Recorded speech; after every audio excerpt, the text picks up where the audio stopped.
Obviously ఇప్పుడు నేను అదే అన్నాను, ఎవరిని రూల్ చేయాల్సింది కాదండి. నేను చెప్తుంది కో ఎగ్జిస్ట్ అవ్వాలి కదా.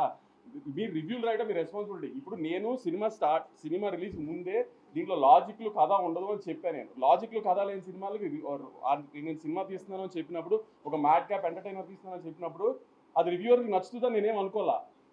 అది సో రివ్యూస్ బాగా రావాలని నేనేం ఎక్స్పెక్ట్ చేయాల. కానీ రివ్యూస్ రాకపోయినా రెవెన్యూ వస్తుంది కదా, అది కూడా కరెక్ట్ కాదు అని దాన్ని జస్టిఫై చేసుకోవడానికి ఇటం ఎంతవరకు కరెక్ట్ పోనీ.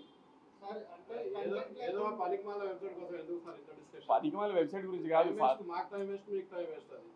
నేను ఆ వెబ్సైట్ గురించి డిస్కస్ చేయడానికి గురించి ఇప్పుడు అంత కుళ్ళుపోతాను ఉడికిపోతాను ఎందుకు? ఇప్పుడు నీ జడ్జ్మెంట్ రైట్ అని ప్రూవ్ చేసుకోవాల్సిన అవసరం ఏంటి జనానికి? నీ రివ్యూస్ జనం ఏం సినిమా చూడరు కదా. నీ రివ్యూ డిసైడ్ చేశారని జనం చెప్పాను కదా. కొన్నిసార్లు ఎలా అవుతుందంటే, జూలైలో డైలాగ్ ఉంటుంది, మీకు గుర్తుందో కదా, బన్నీ గారి సినిమాలో దరిద్రులు తెలిసినా పక్కన పెట్టుకొని హారర్ సినిమాలు భయమైనా చూస్తాం కదా. అలానే తప్పదు, అందరు తప్పట్లేదు, ఏం చేస్తాము. కానీ అలానే మరీ అసలు దాన్ని ఎక్స్ప్లోయిట్ చేయడానికి ట్రై చేయకూడదు కదా ప్రతిదానికి.